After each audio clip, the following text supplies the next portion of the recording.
So, let's start with Singapore today, but I also want to talk about Japan. The question is whether Singapore can become Asia's financial center. Previously, foreign companies engaged in financial business were concentrated in Hong Kong, making it one of the financial hubs in Asia. However, now Hong Kong is under the control of the Communist Party, and the situation there is no different from mainland China. This means there's always the risk of being detained. It's dangerous to touch on politically sensitive topics, and if you exchange information between Hong Kong and the mainland, for example, customer data, you might be punished for handling prohibited information. Therefore, doing business with Hong Kong as a base has become quite risky. This isn't just what companies think, even the wealthy in Hong Kong feel the same. With Hong Kong turning communist, they're worried about what might happen to their assets, so many are moving to other regions. Many have moved to the UK, but quite a few have also settled in Singapore. These people not only have personal wealth but are also involved in various businesses, including many business owners. When these individuals move to Singapore, it brings a lot of big business to the city, and there was talk that Singapore might become a center for financial business to manage their wealth. However, that hasn't quite happened, and this is linked to the dark side of Hong Kong. You might think that with so many wealthy people moving in, Singapore's economy would boom, but it's not quite like that, and here's why. Among the wealthy who moved from Hong Kong, there are quite a few who do business through connections with mainland Chinese companies or the government, both legally and illegally. If you're doing big business in China, you're inevitably connected to some Communist Party interests. In the best case, it's a gray area, but from a Japanese perspective, it looks like illegal activity. So, there are quite a few people doing business in this manner. The environment in China itself is such that if you have a problem, paying off someone influential makes it go away quickly. People who've penetrated this system tend to succeed in business. I heard this from a Japanese person doing business in Hong Kong. This person has been doing business since before the Chinese economy grew to what it is now, and he told me that back when many Japanese thought bringing expensive brandy or gifts would suffice to meet with government officials, things have changed. It's not like that anymore. In China, the Communist Party's interests are incredibly influential, and if you can become part of an interest group with influential figures, you can do very lucrative business in the areas they control, essentially getting monopolistic business rights. I heard about huge bribes being commonplace around the time when direct flights to Vietnam were established. I consulted with someone in Hong Kong during this period, then entered Vietnam via Hong Kong, and on the way back, I moved to the mainland and came back after direct flights started. They told me at the airport, just give them a dollar bill if they ask for a bribe. Those who've been listening to this channel for a while might remember this episode. So, even Japanese doing business in Hong Kong say that using bribes for business in China is now commonplace. Therefore, we can assume that Chinese business people have penetrated the mainland in this way. Once such relationships are established, they don't go away. For the business people, it's very advantageous, and for the Communist Party, it's a way to make gains since government salaries in China aren't much. From a Japanese perspective, it might be illegal, but it's how they accumulate wealth. Once these relationships are formed, they don't disappear.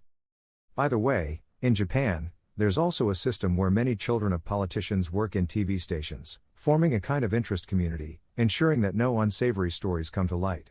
If it's like this in Japan, imagine how much worse it is in China. To return to the point, many of Hong Kong's wealthy are like this, and when they move to Singapore, they continue their business practices, not just with bribes in China but also helping to move illegally amassed funds abroad. There are ways for Hong Kong companies to bring in renminbi from the mainland, charge a fee, and receive the money in Hong Kong dollars or US dollars in Hong Kong, which is, of course, illegal but profitable for those involved in money laundering. When these people move to Singapore and continue these practices, it means Singapore becomes a base for illegal activities. This raises the question of whether this influx of money is good or bad for Singapore's economy. On one hand, money is money, regardless of how it was earned. However, if it's linked to crime, Singapore might be seen as a hub for money laundering, which the US would not ignore. If big money transactions involve banks or companies linked to crime, the US might crack down, making it risky for international banks or other companies. So, Singapore has to deal strictly with this illegal money.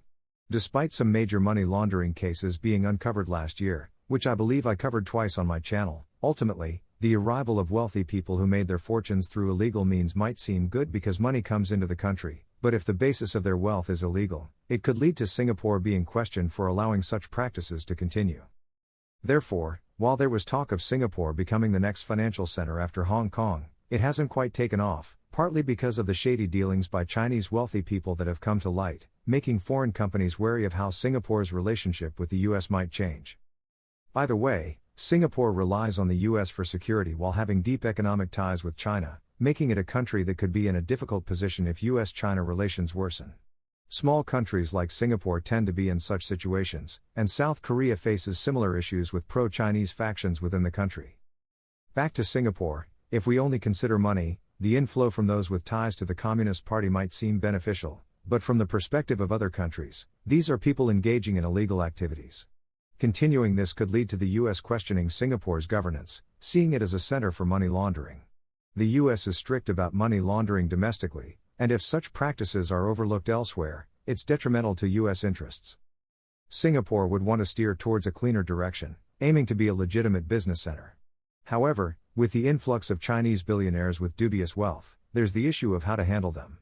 With the Communist Party connections and past wealth accumulation methods, it's a challenge to clean up Singapore's economy while ignoring this.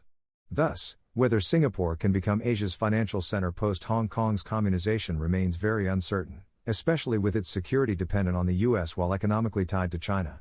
With the Trump administration, how U.S.-China relations evolve will significantly impact Singapore's direction. It might come down to choosing between aligning with the US or China. If this happens, the black-moneyed Chinese elite might move elsewhere, potentially taking their assets with them, which could affect Singapore's economy in unpredictable ways. Therefore, making significant investments in Singapore at this time could be challenging. Given this context, Japan, as an Asian economic powerhouse, should consider how to leverage this situation to its advantage.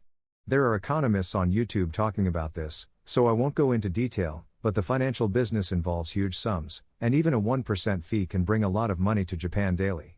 Compared to countries struggling with black money from China, Japan is in a better position to turn this situation into an advantage. I hope Japanese authorities and politicians have a vision to use this to enrich Japan. That's all for today's discussion. See you in the next video.